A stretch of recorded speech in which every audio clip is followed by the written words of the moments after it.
একজন যেখানে defence lorry মানে লয়ার যিনি আছেন তার যে অভিযোগগুলো আছে তিনি অভিযোগ করছেন, আমরা মিডিয়াতে দেখছি এই যে এখানে একটা স্বচ্ছতা একটা নিরপেক্ষতা একটা প্রশ্ন সবসময় আছে। আমি যদি নিরপেক্ষ জায়গা থেকে বলি যে একটা আদালতে স্বচ্ছতা নিরপেক্ষতা নিশ্চিত করার জন্য মানে আপনার কোনো পরামর্শ আছে কিনা, যেহেতু নতুন করে আবার একজন চিফ প্রসিকিউটর নিয়োগ হলেন? ধন্যবাদ আপনাকে। দেখুন, আপনি আন্তর্জাতিক অপরাধ ট্রাইব্যুনালের যে ট্রায়াল সেটির ব্যাপারে যদি কথা বলতে হয় তাহলে আপনার যে সাবজেক্ট আপনি দিয়েছেন স্বাধীন সংলাপ, এটাকে উঠিয়ে রাখতে হবে। কারণ আমরা এখানে স্বাধীনভাবে বলতে পারবো না, কারণ আপনার ওই আইনে এমন কিছু বিধিবিধান এমন কিছু রেস্ট্রিকশনস আছে যে আমি অনেক কিছু মনে করলেও এখানে আমি বলতে পারবো না। এই স্বাধীনতা আমাকে ওইখানে দেয়নি।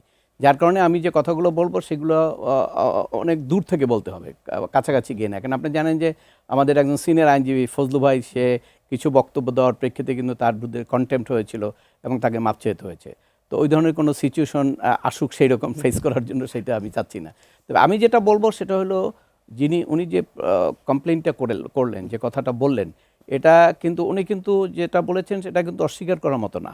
কারণ হলো যে আপনার যখন কোর্টে আমি ট্রায়াল ফেস করব, বরঞ্চ ক্রিমিনাল জুরিসপ্রুডেন্সের যে মূল যে প্রিন্সিপাল, সেখানে কিন্তু আপনার এমন একটা ধারণা দেয়া আছে যে থিওরিটি আমরা সবসময় বলি যে একজন নিরপরাধ সে জানি কোনোভাবেই সাজা না পায়, কিন্তু যদি অপরাধী এর মধ্যে মুক্তিও পাওয়া যায় প্রসেসের মধ্যে, তাতেও আপত্তি নাই। কথাটা কত বড় দেখা যায়। এর অর্থ হলো যে আপনাকে আসামি পক্ষকে আপনাকে সর্বোচ্চ সুযোগ দিতে হবে। আর এখানে প্রসিকিউটর হিসাবে অবশ্যই এটা তো প্রসিকিউটর হিসেবে তার দায়িত্ব আছে, কিন্তু প্রসিকিউটর যদি দায়িত্ব নিয়ে যায় তাকে শাস্তি দিতেই হবে, এটা কিন্তু আবার প্রিন্সিপালের বাইরে। কিন্তু উনি যে কথাগুলো বললেন সেখানে কিন্তু এরকম কিছু আলামত পাওয়া যাচ্ছে। তো সেই বিষয়গুলো আমার মনে হয় নিশ্চয়ই আদালত দেখবেন। কিন্তু আমি যেখানে যে বিষয়টা বলতে চাই সেটা হলো একটু আপনার কোশ্চেনের বাইরে গিয়েও আমি একটু অ্যাড করতে চাই।